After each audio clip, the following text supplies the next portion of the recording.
us on, put us on. Good morning. Hello, I'm awake at... You have somehow gotten me out of my coffin earlier than usual. Only for you, okay?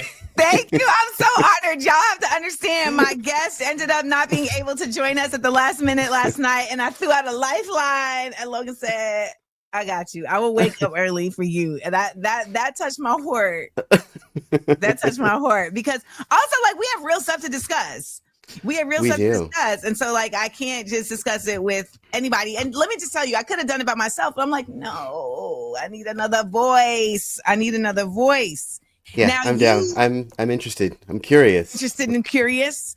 All right. So first up, I want to talk about the Global Summit Flotilla. Now, you were already talking about this on your page, but I also want to show you all some footage of what has been going down with the Global Summit Flotilla, because I think a lot of people, you know, they kind of like hear stuff from here, but then they don't hear about it like until they come back to Views for AmandaLand on a Wednesday. Yeah. And there's been a lot that's been going on, y'all. There's been a lot that's been going on. So let's get dangerous.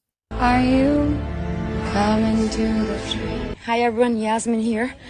The family boat has been officially attacked. A drone came right above it, released a bomb, and it exploded, and the boat was on fire. Everyone on that boat is okay.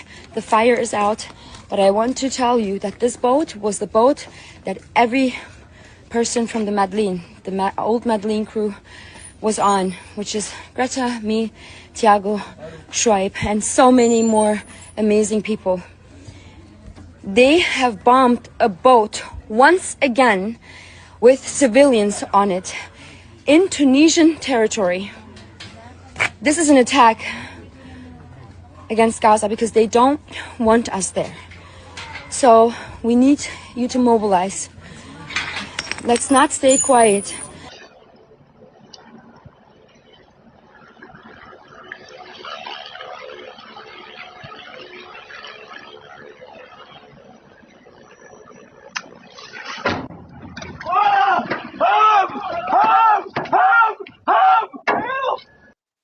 Now, this was last week or this weekend. Then there was a second attack on the Global Summit Flotilla on their boat.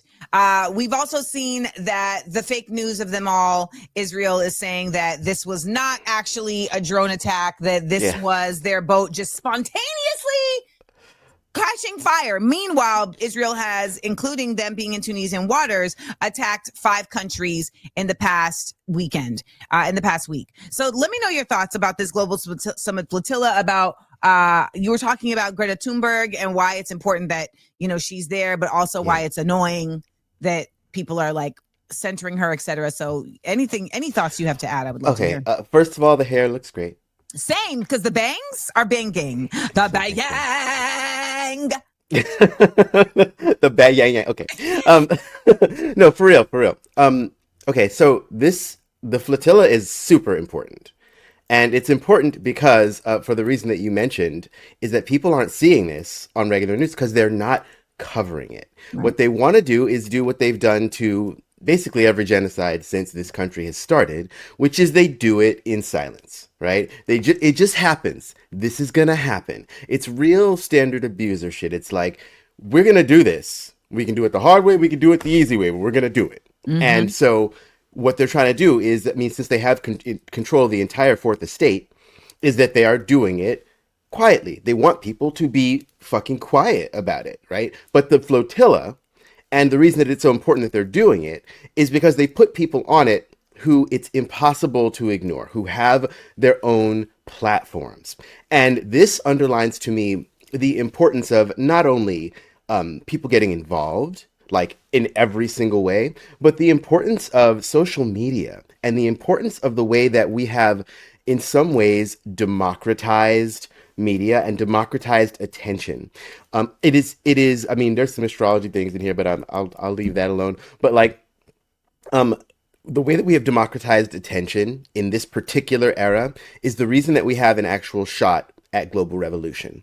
Because if it was the 1200s and you wanted to say, oh yeah, these evil marauders have attacked our empire, you could just say that. Who's going to check you, right? Right. But now you can't say that. And people with literally the eyes of millions will be like, actually, no, that you saw the fire fall out of the sky. Yeah. So this is really happening. And yes, while like, you know, and a lot of people, like I said in my video, like a lot of people are pissed that it takes someone like Greta Thunberg, who is like, you know, I will say this. I have been down since the beginning because I'm like, this is a little white girl who didn't have to do anything. She could have stayed quiet. She's got like she's got parents who are supportive, who would have basically supported anything that she wanted to do. And she instead was like, actually, fuck all this. And instead of going the route that a lot of people do who have that trajectory from young, she could have gone the liberal route and been like, actually, I want to go on MSNBC and I want to go on. And the reason that they used to cover her when she was just talking about climate is because it was cute. It was a little white girl talking about Fridays for Future and like climate. And then she was like, actually, hold on. This is all connected to racism, global capitalism, to all of the stuff that is actually what our world is built on. And I'm going to go deeper with it. And I'm not going to say less. I'm going to say more. And I'm going to broaden it wider. And they were like, shroop. Cut it Greta out. who? Greta who? Greta Who? Thunberg. Who? Greta Thunberg. Greta Thunberg. Yeah, no. So, and it's important for us to realize that as understandably pissed as like, you know, a creator like myself, an artist like myself, like it's hard for me to get the same kind of eyes that somebody who's like white. Like when people think of non-binary people, they think of like somebody who is slender, white, and AFAB. It's true. Period. Right? Yes. And not like people like myself who have we always been out here. Right. But, and is it annoying? Yes. But it's annoying for the reason that that people aren't going quite far enough.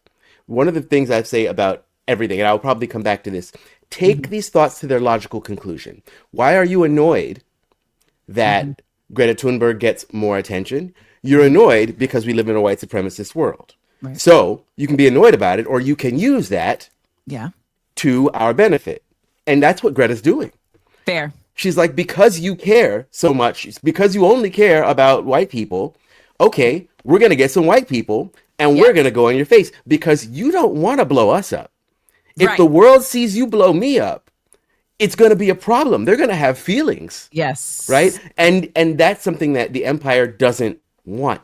No. The thing they've always hated. Take it back to John Brown, the Sophie Shawls of it all, the John Browns of it all. We all heard that John Brown was out of his mind. There wasn't out of his mind. He was out of his mind because he was a white person who decided to take arms and be like, literally, fuck this racism shit. What are you talking about? You have people, you own people? That's ridiculous. Right? Look, I mean, if he was crazy, his fighting against racism was not the proof of it. Right? Say that. And with Greta, it's like, and with the whole flotilla, this is something that we need because people are like, oh, it's just a stunt. It's just, it is a stunt. Right. Most things there's a difference between performative and useless. Yes. And this is why I went on Jubilee. Exactly. Because most things, unless you're talking about literally taking up arms and going and dragging every single politician out of their home, which we would absolutely never, ever condone. No. Unless we're in Nepal, which we will talk about later.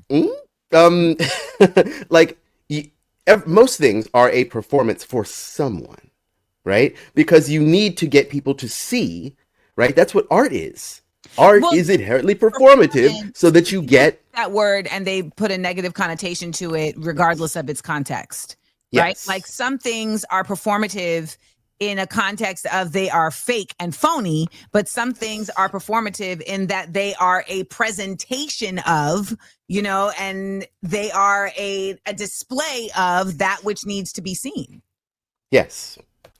Exactly. And that is what the flotilla is doing. It's like, do they have food? Yes. Do they have supplies that would be great to get to people? Yes. Do they think that they're actually going to get those supplies to people? Of course they don't, because they know that the fake country is going to do everything in their power to prevent. And the fact that they use that I saw the commenter like Dracarys type shit. The fact that they used that fucking dragon's breath round. Easy on the cursing. We're on YouTube. Easy on the cursing. Oh. What did I say? I didn't say anything. No. Nice try, FBI. No. The fact that they used that like dragon's breath round on the flotilla shows that was a performance as well. Right. But it was to be seen. They wanted it to be seen, and they wanted it to be fucking scary. Easy on the cursing. We are on YouTube. You're going to stop me from getting ads. I didn't say nothing. Oh my God. Okay. Look, it's early for me. Okay. I haven't got my sensors on yet. No, sorry. Okay. Yeah. So they're trying to, as they always do. Again, they're bullies. Yeah, and they are bullies. They're literally telling the people of Gaza City that they have to leave, and they're trying to send them to Massawi, which has nothing. It's an actual ethnic cleansing that's happening in real time. There, by the way, is supposed to be a UN General Assembly taking place where if apparently the representative of Palestine asks, because they moved it to Geneva. So apparently if the representative of Palestine specifically says, we need UN military support, then they will send it. That's apparently, there's like, according to protocols. So we shall see. And there's also like, well, is there a Security Council veto that can happen with this? No, apparently not. So we shall see. But let's get to our next story because we will talk about this all day. Okay. Apartheid is on its way, y'all. All right. So this week, the Supreme Court issued a decision that clears the way for racial profiling during immigration raids. This is very real. In a 6-3 vote in the case known as Vasquez Perdomo versus Noem, aka Kristi Noem, the Supreme Court granted an emergency request from the Trump administration and temporarily halted a Los Angeles judge's order that barred roving patrols from snatching people off of California streets and questioning them based on how they look, what language they speak, what work they do, or even where they happen to be. Hold on. What is going?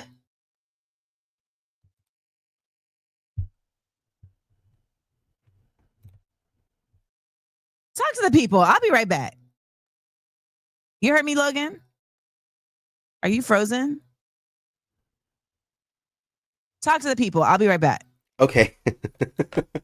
Well, while she deals with whatever that noise was, first of all, going back to the flotilla, okay, just for a second, we all need to be thinking about what we can do using our particular individual privilege, because that's what we all need to be doing.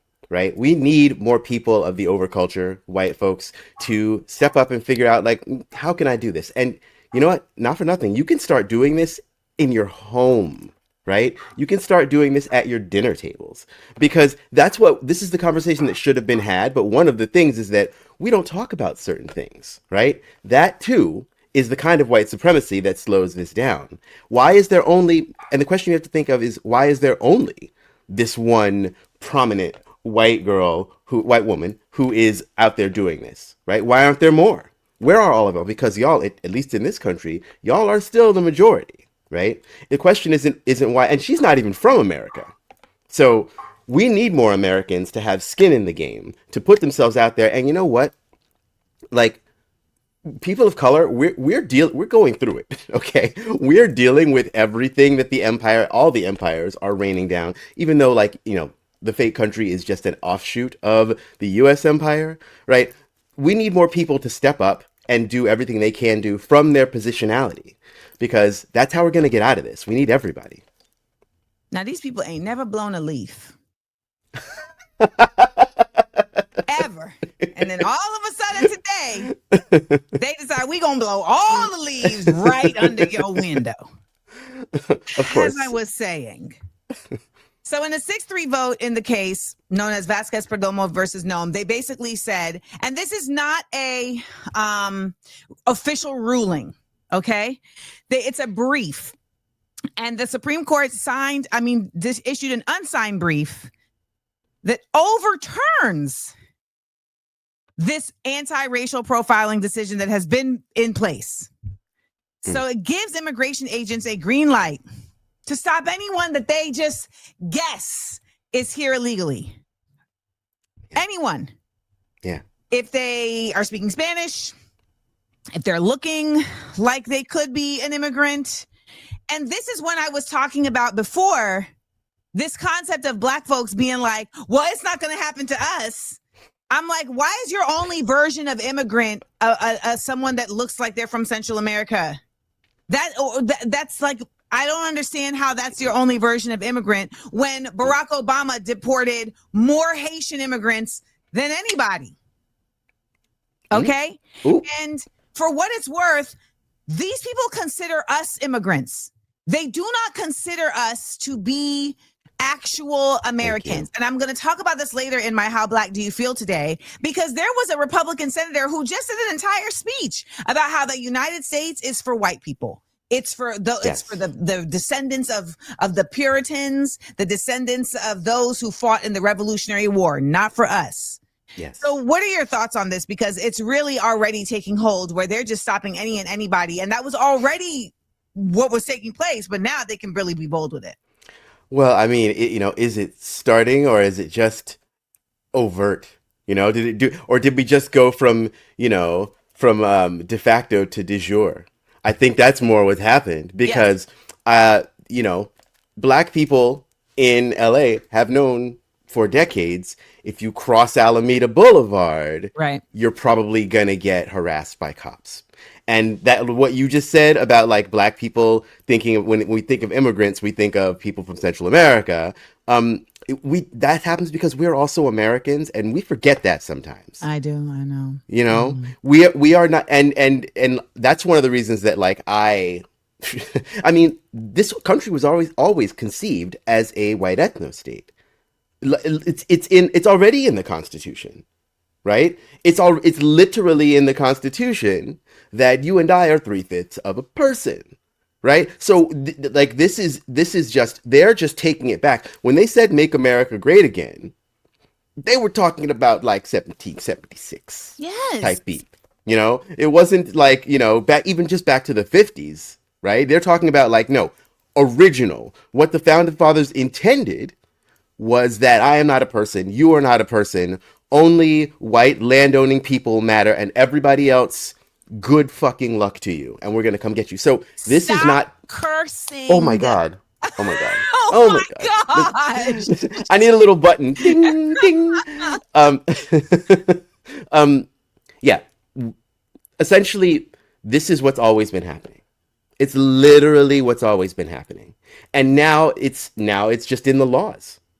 Because, like you said, that is what has been really unique to the United States and South Africa, is that it was in the law. Yes. My mom talks about this all the time when she would try to explain to people who are in the Caribbean and people in England who were like, well, we've had racism too. She's like, it wasn't in the law. Yeah. It was completely written that this is fine, which is why when we talk about the apartheid that is in Palestine, we understand it as not just a cultural thing. It is written in the law that these people have different rights than these people solely based on their ethnicity. Different rights, different roads, different access, like and to be different prisons, different system, different literal judicial system. Imagine being born somewhere and not having the same rights as the people who showed up.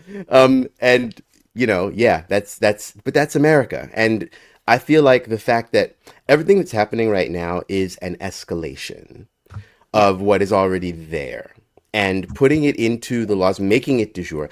I said this a while back. When the Supreme Court went 6-3, we became a fascist ethno-state, period, because the Supreme Court has become the highest court in the land, right? So once the Supreme Court says something, wants something to happen, that is the highest law of the land, and everything else is just waiting until a court case gets to there.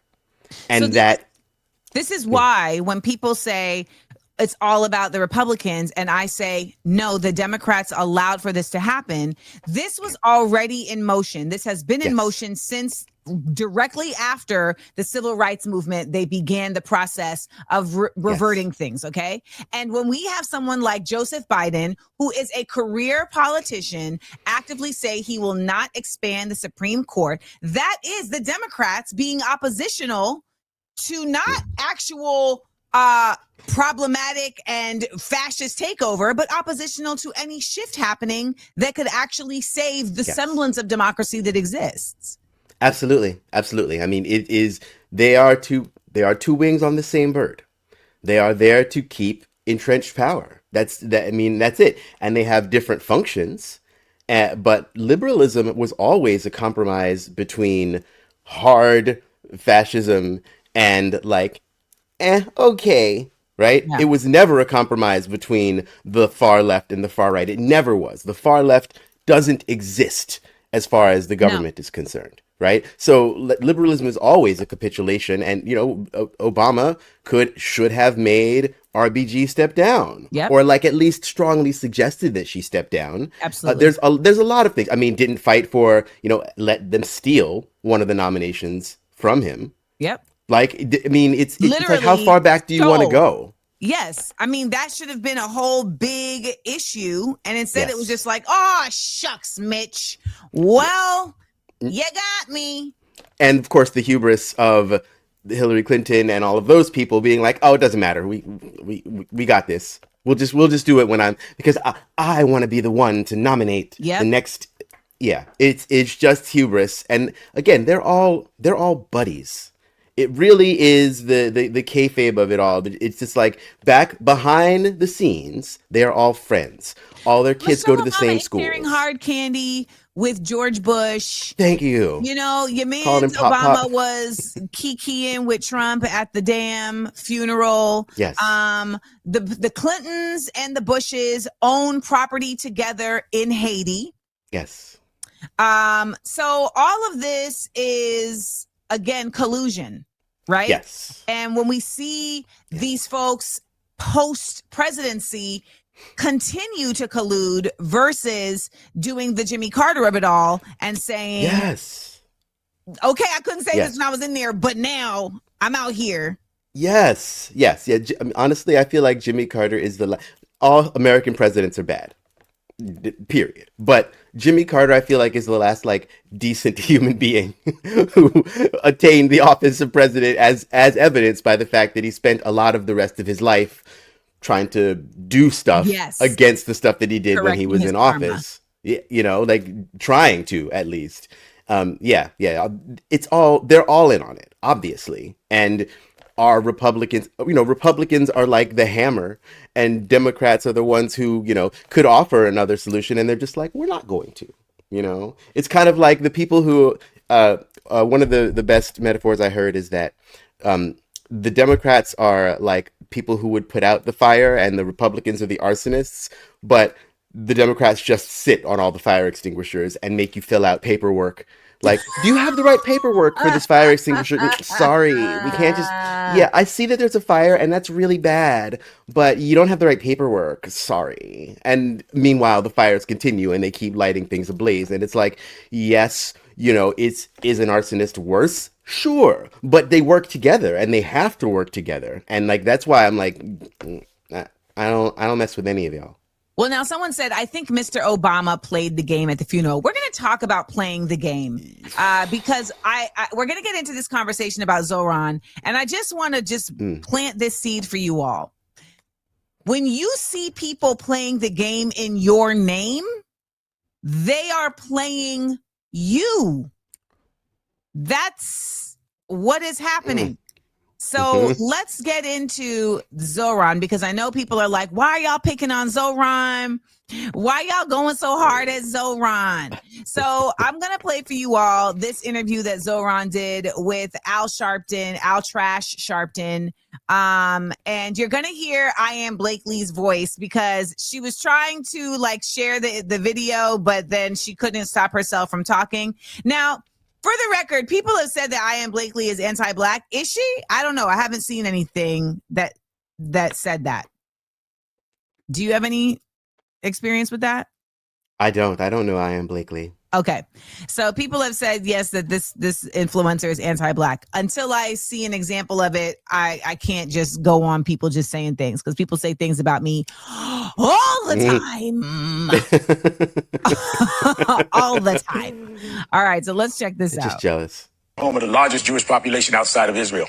The mayor must build a relationship, whoever the mayor becomes, trust in all communities of the city. The term globalize the intifada has become a flashpoint for Jewish New Yorkers who say they're concerned about how your views on the Israeli-Gaza conflict will influence how you govern the city. You said on Meet the Press in July, that's not language you would use, but you don't want to police the speech of others. But we both know words matter. The Department of Defense means something different than the Department of War. I've experienced this throughout my own civil rights career, and I've had to correct myself to deal with what people receive may not be what I meant. And words have How long is consequences, this and sometimes struggle session we need going to to go examine our own on? positions to build unity. Views on the phrase of global Finally. infiltrata changed since you've been running for mayor. Do you understand those that see it in a more threatening way than saying, I'm just not going to police other people? I just need y'all to understand. Intifada. Frittata. Infritata. The struggle. Language. This Yes, is so they have. embarrassing. And when we won the primary election, I said on that stage that I know that millions of New Yorkers care deeply about what happens in Israel and Palestine, and I'm one of those New Yorkers. And I commit to reaching even further to understand disagreement, to wrestle with the complexities of those differing viewpoints. Because what this city deserves is a mayor that looks not only to represent the close to 600,000 New Yorkers that voted for me, but rather the 8.5 million people that call this city home. And in the meetings that I've had since that moment, I've met with Jewish elected officials, with rabbis, with community leaders. Are we and there was gonna one talk about rabbi them? that spoke to me about how that phrase, for her, brought back Or are we memories just of bus gonna keep bombings in censoring Haifa, Jewish restaurant attacks in feelings? Jerusalem. And I knew that from what she was sharing with me that she had a fear, as she said, that could come home to New York City. And so in having that conversation with her, I knew that the gap between the intent that I've heard some New Yorkers share with the use of that language of calling for the end of the Israeli occupation of Palestinian land was disconnected from the impact it was having in that same conversation I was having with that rabbi. And so I have said, after having that conversation, that this is language I would discourage. Now, there's a lot of dog whistling happening in his response. And for those who don't know better, they don't catch those dog whistles. And so they're like, what's the beef? Now, before we talk about this, I want to read Muhammad El-Kurd's response. Muhammad El-Kurd is an incredible poet and a Palestinian. And he said directly, he added him, okay, at Zohran. I have told you this on the phone, in person, and I will reiterate it publicly. What you think of the phrase globalize the intifada, our beautiful uprising against occupation, is irrelevant. What matters is that it's a slogan adopted by a movement that is partly responsible for your success, and you mustn't throw them under the bus. We are facing unprecedented levels of state repression and institutional censorship. Both our political organizing and speech are criminalized, and we are confronting genocide, for God's sake. That you choose to continue elevating Jewish feelings over the lives of Palestinians, over the fact of genocide, is nothing more than punching down on those who have helped elevate you. And not to mention, it is a bad electoral strategy, considering you are quite literally winning and need not to bow down to Zionist pressure. The tens of thousands of volunteers who have canvassed for you in the scorching sun, they are not to be taken for granted. Their support isn't conditional. Remember that. Your thoughts? Yeah. I have some slightly differing takes on this, but overall, it's really, I mean, you saw how even Al Sharpton said like the Israeli-Gaza conflict, because he has already been, I mean, he's just part of these. He's done. Yeah, it's a shame. It's a shame because also what he could have done is he could have explained what globalize the intifada means. Yes. But people just hear a word that sounds vaguely Arabic and they let them turn it into a scare word. Because again, we're all Americans. We've all seen all the movies where they made, you know, people who speak Arabic like into the villains, right? Where it's like, it's scary, the intifada, oh my goodness. And again, centering the feelings of white folks. That's what it's about, right? Yeah. whatever kind of white folks, it's about centering the feelings of white folks. And that's what we're talking about. And like, it's really a shame that is like, but also on the other side, he's a politician. Like really part of this to me is like, it's not that I dislike, I got something in my eye. It's not that I like think that he doesn't deserve criticism. We should always criticize all these people all the time, right? But it's also like, yeah, water's wet. And what he should have done is gone the route actually weirdly that like someone like a Donald Trump did and go straight to people. Be like, if I have to like curtail what I'm saying in order to be on here, I'm not going to be on here. He should have used the people power that he had garnered and used new methods of communicating, right? If I have to not say this, if I have to not say globalize the intifada, I'm not going to talk to you. I'm going to actually continue talking to the people. He did not take that route. And pretty early on to me, it seemed like he was going to, because he seems like the kind of politician who is very careful. And that was what my fear of him always was, is that he is careful. And to be an American politician, unless you're going to really do the thing, really stand on business, and also really be modern. Because in the modern time, you don't need to go to MSNBC. You don't need to do CNN. They're still thinking old. They're still thinking that they have to, again, play the game in order to be popular, in order to get the platforms. And they don't. They're playing an old game, and that's how Zohran is losing people right now, because he's still playing an old game. He's still thinking that like, if I change my language, it'll be better, and blah, blah, blah. And I mean, honestly, I don't think he's going to do all the stuff that he said he was going to do. Of course not. Of course not. I think that he's a politician. At a certain point, we are simply, I feel, just going along with what is there, and we're enabling it. Like, even when we say he's a politician, our government doesn't have to run this way. Governments do not have to be organized this way. There have been nations long before this Western version of things that did not operate in this fashion, the tribal nations, the indigenous nations, etc. Like, there have been nations that have existed, Mesopotamia, you name it. Like, there have been nations that existed that did not have to operate this way, but yet we are very indoctrinated to feeling like things can only operate one way and that we simply just have to deal with it. And my thing is, when the only option of it ever not being, the only way for it ever being different is to simply no longer accept it. Like, when I see people talk about Donald Trump, I'm like, Donald Trump is not playing the game with his verbalization, right? Yes. Like, he's actually not being a politician because he's backed by powerful people to where he doesn't have to. Yeah. So someone like Zohran is unique because he's been backed by the people in a powerful way that I have not seen in a very long time, maybe since Obama, where he did not have to.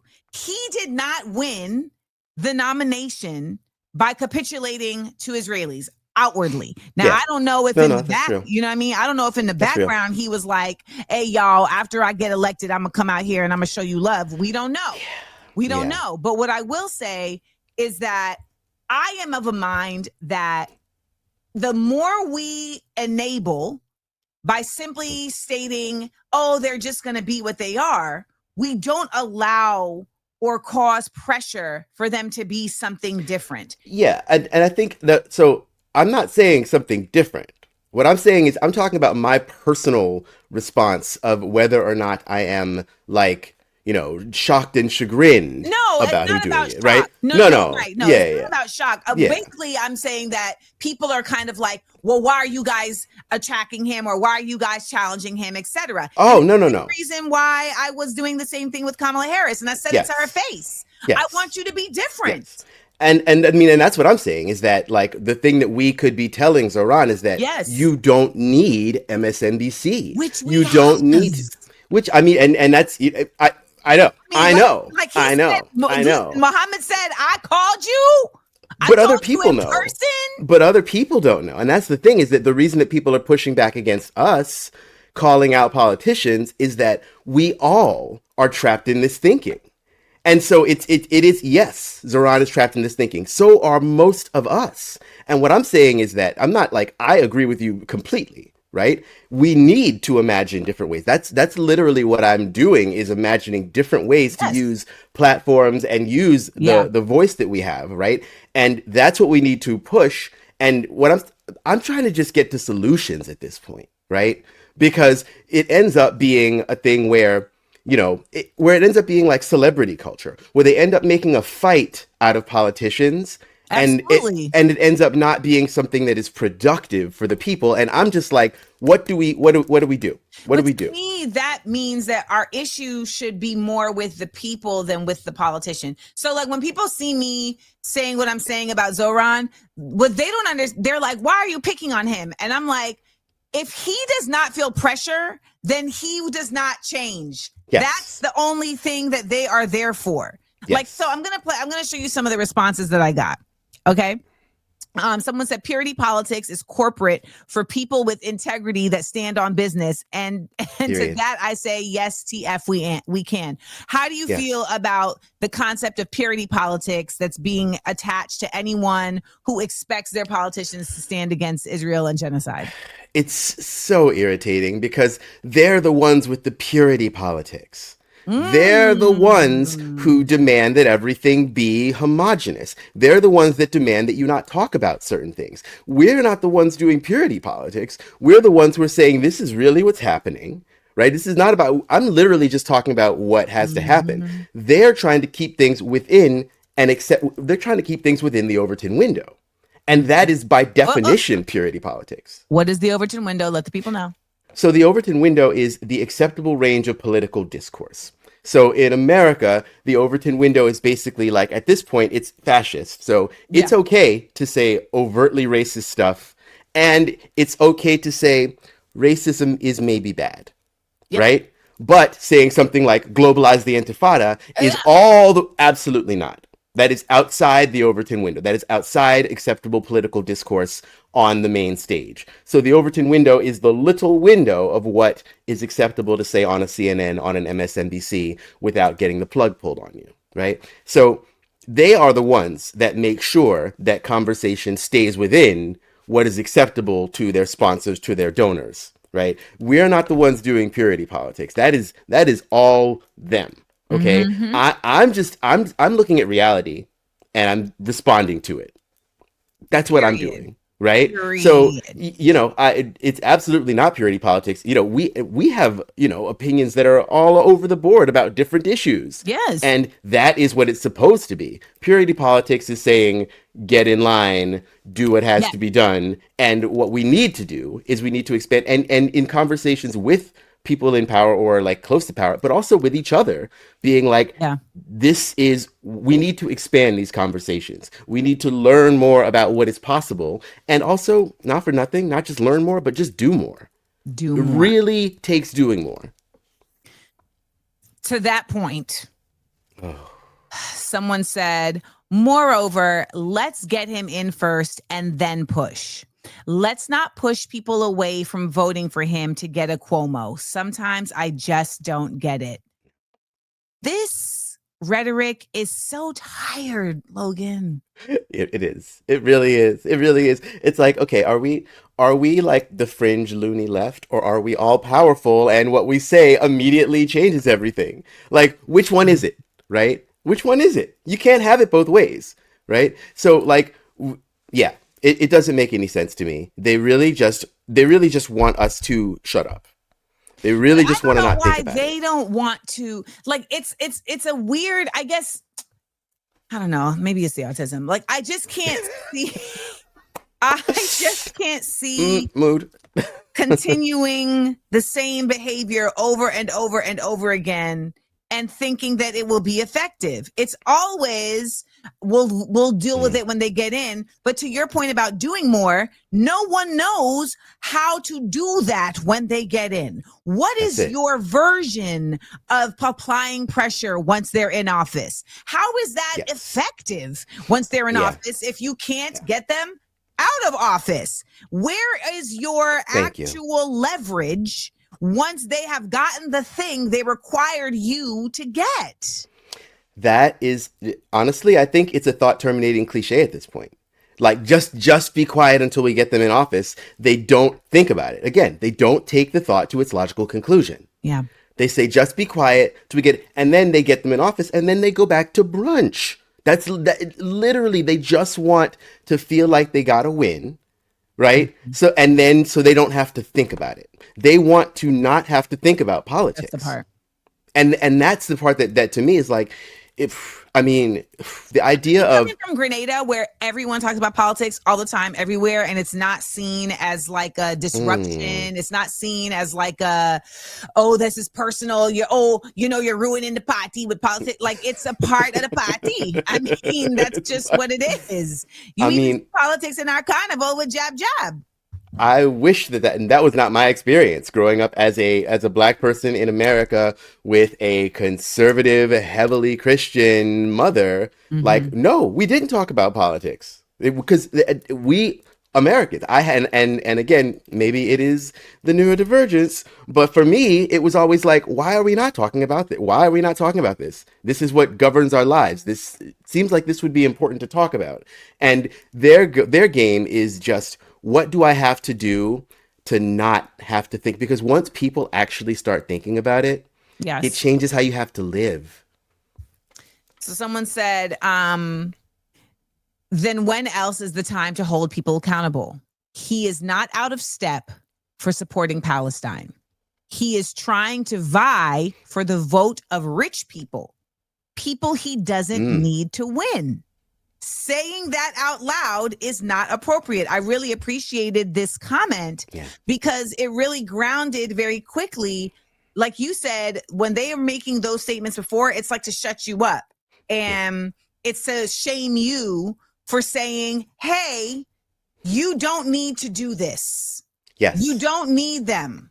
We have us. We had Chiose, who is a New York City councilman, on the show the other day. Last week, and he was really over here saying that he felt that politicians are going to politic, and he considers himself a politician, and he could not see, he said, as of right now, beyond a two-party system. But one of the things that really stood out for me was when we were talking about just challenging our politicians and letting them know that they can win. Yeah. That there's kind of just like you said, like there's just a continued practice of like the same methodology of how to win. Yes. And he was like, well, when we have the Democrats, like if we don't have Democrats, then we're just leaving them to be Republicans and there's nothing fighting back. And I'm like, if we actually acknowledge the real strategy to win, it would be to engage the hundreds of thousands of people who are not Democrats or Republicans and give them something to fight for. Yes. Give them somewhere to feel seen. Yes. Yeah. I mean, truly, we are all using a lot of us. And I mean, I'm trying to be compassionate in my responses because, again, we are all Americans. Most of us learned the political stuff that we know now, like 10 years ago. Yeah. But like passionate politicians. I was like, oh, absolutely not. No. But like, yeah, we need to actually think about what's possible. And he doesn't need those votes. He has been talking to Democratic strategists. It's very clear. It's very, very, very clear. Yes. Very, very clear. Because it's that same losing strategy they have of appeal to the wine moms, appeal to the suburbanites, appeal to people who are, statistically speaking, a small percentage of the population, right? When, he got in there because he energized the people, and they're trying to, I think that they're trying to ruin him so that it stops other people. Because the other Democrats aren't even supporting him. So why, if he is listening to Democrat strategists, it's like, well, you're literally welcoming the call inside the House. Because if the goal is we're going to get you on a path to make it okay for these Democrats, Hakeem Jeffries, Kathy Hochul, where did she even come from? We want to make it, oh, well, she's very supported by corporate dollars. We want to make it okay for them to endorse you without it ruining their relationships. That's what I'm seeing. Yeah. So yeah. it's like literally they're trying to like nudge him to the middle without us seeing, like we're jackasses. Okay, Yeah. now I'm cursing. All right, here's the last comment that I saved. Someone said, I like and respect her. First of all, I just need y'all to know, I don't care. I don't care if you like and respect me. I used to care. I'm 44 now. I don't care. I have 5 cats. I haven't had sex in 2.5 years. I don't care. I don't care. I have a dog. I don't care. Your dog is amazing, by the way. You do love my dog. Shout out to Thank Shorty. you. I like and respect her. I'm just saying that we need to play the game as it needs to be played. Division isn't the answer right now. And that's not saying we should just swallow whatever our candidates say. It's understanding that the left is the last line of defense because the liberals and Dems ain't gonna do that. This is giving bot. I've seen this exact same phrasing, this exact same line of thinking so many times. Not for nothing, since Correct the Record in 2016, they have been actually paying people to be on. That's the thing. Look up Correct the Record. Okay, I gotta look that literally a bot farm, and it's with the most Orwellian name in the world because it was there to correct the record about what people were saying about Hillary Clinton, which was true. Right. It's such an Orwellian name. But like, yeah, that is the same. They don't have any original thoughts, right? Because the other thing is that we have a diversity of thought because a lot of us are thinking, and they're just going. They'll watch CNN and they'll hear whatever is said on CNN, and they'll just repeat that in the comment section. They don't realize that they have become unpaid bots. Yeah. At least the paid bots are getting money. Why are you doing it for free, babes? Like, get some coin at least. I don't know. Get some coin at least. Let me tell you my last thoughts on Zohran and why I am very bothered by that very particular interview. And I want to point out some dog whistles that I think some people may not have noticed. One of the dog whistles is referring to the genocide as complicated. When you hear language that refers to what is taking place in Palestine as complicated, that is Israeli Hasbara. That is propaganda that is meant to distance you from being able to see yourself in the conversation. It's meant to surreptitiously condition you to think, oh, this is beyond me. This is not something that I can engage in. Go ahead. Yeah, no, 1,000%. So I grew up in New York City, and I went to a school that was predominantly Jewish, and it was impossible. Like, you did not talk about Israel. You did not talk about it at all. Like, at all. You didn't say Palestine. You didn't. It like literally, you would be a pariah. Right. And the whole it's complicated thing, like you said, it is made to stop. It's above you. Yes. It's too complicated for you to understand. Your small mind cannot come. This has been happening for thousands of years, and it's not complicated. No. Wherever, it doesn't matter if it started 1,000 years ago or 10 minutes ago. If somebody's getting curb stomped by 5 people, that needs to stop. Correct. Period. It doesn't matter. It doesn't matter. There is basic humanity that comes into play, and using that it is the biggest dog whistle, using the words it's complicated. Another dog whistle that was in that conversation with Al Sharpton was the centering of Jewish feelings in response to this statement as something that needs to be addressed and responded to by the people saying this statement. Intifada is about fighting against your oppressor. So by stating that the feelings of the oppressor are hurt when you say we're fighting against the oppressor, that is a dog whistle that he's saying in that conversation, that he listened to a rabbi who said that this makes her scared about what could happen. Well, if you are a part of a people that actively feel like what's happening should happen, and you don't want it to come back to you, stopping language is not going to stop that. Literally. How about you stop killing the people and then you don't have to be scared? How about you get on the side of everybody who's trying to stop the genocide and maybe you don't have to be scared? Yeah, it absolutely. And I mean, not for nothing, we live in a culture where there's movies like Oppenheimer and American Sniper, which Yes. are about the feelings of white people Yes. who did atrocities. Correct. So we are primed to listen to people's feelings about the horrible things that have been, especially if they're black and brown. Especially if they're black and brown. Cops do that. Cops will get mad about the horrible things you say about them because of the horrible things they do. It's like if you don't want to be called horrible things, don't do horrible things. That's it. And the other reason why people are really frustrated with Zohran is because he has aligned with individuals like AOC who have supported money being sent to Israel. He has aligned with the Democrats and has said that he is a fan of individuals who have come before him that ultimately did not actually stick to the campaign that they ran on. So when we're seeing these things, and particularly him sitting down for this interview with Al Sharpton, it itself is deeply problematic because Al Sharpton is actually working alongside Cuomo. 100%. He is an actual tool of the Democrats. So this right here is not just us flying off the handle. What it is that a lot of Democrats just haven't become leftist yet. Yes. Yeah.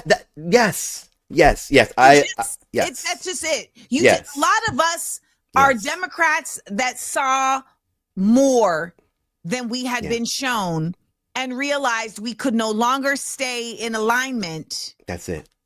And thus we are here. We're not leftist because we were raised in a communist household. We're not necessarily leftist because we are a part of Antifa. No, many of us are leftist simply because we see that Democrats are complicit. They are using our money, our taxpayer dollars to commit a genocide, and they are laundering our taxpayer dollars to make billionaires richer. And they are ultimately complicit in expansive efforts to diminish our rights, which we'll talk about with Cop City later on in Black Urate News. And I just want to close with this video that gives you an idea of what Israel is really on, because I don't think enough people understand that this is not a unique point of view.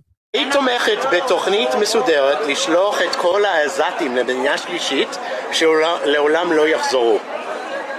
אם זה תלוי בי, לא רק שולחת אותם, בדרך מוודא שיש מחנות ריכוז שגם ישרפו אותם.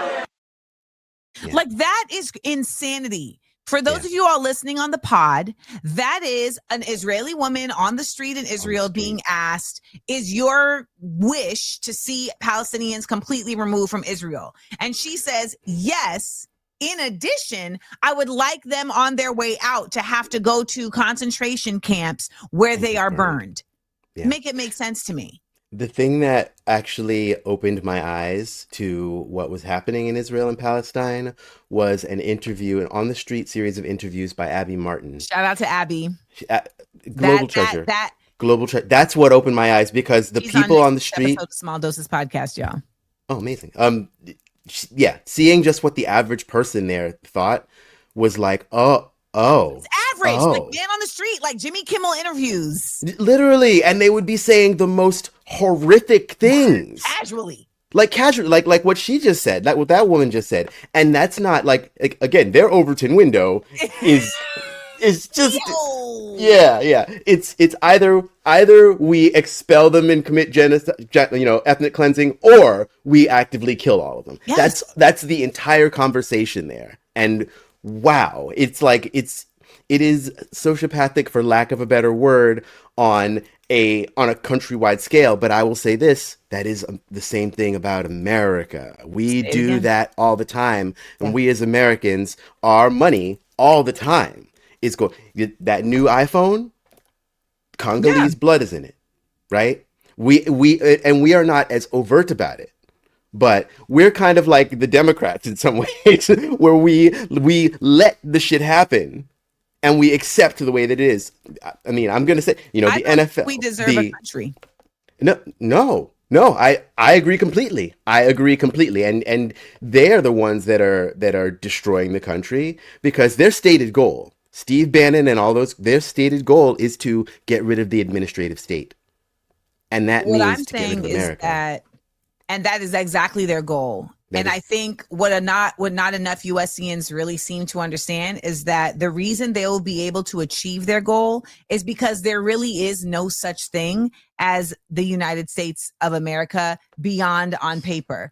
Like, we are not a unified nation. Yes. We do not see each other as shared people. We do not share a culture Yes. as Americans that is really much more than oppression and golf. And Applebee's. There's really you know, and like, we do have Black American culture, and we have like cultures that have been formed out of, like, basically in spite of. Yeah. But when I think about this country and people being like, we need to fight for this country, I'm like, as a people, we're not a nation. We don't even deserve, no, because we don't even know what to fight for. You're fighting for your house. Literally. Now, America should be at least 6, 7, 8 different countries. Yes. It is not. It is only held together by force and violence, like all borders, honestly. But Yep. still, yeah, like you said. So before we get out of here, Kareem Campbell says 47% of Project 2025 is completed at this time. 47%.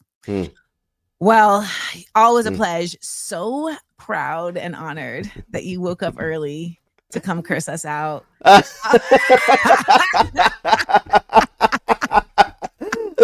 That's amazing. Yeah, so my much. filters slowly came online. Y'all make sure to follow, support Logan Grendel at Focus Infinity on Instagram, as well as on Patreon. There's a very robust Patreon popping off that you can be a part of. Thank you for always lending such deep insights and, you know, just continuing to expand our minds. I appreciate you so much, and same to you. Thank you. Amanda.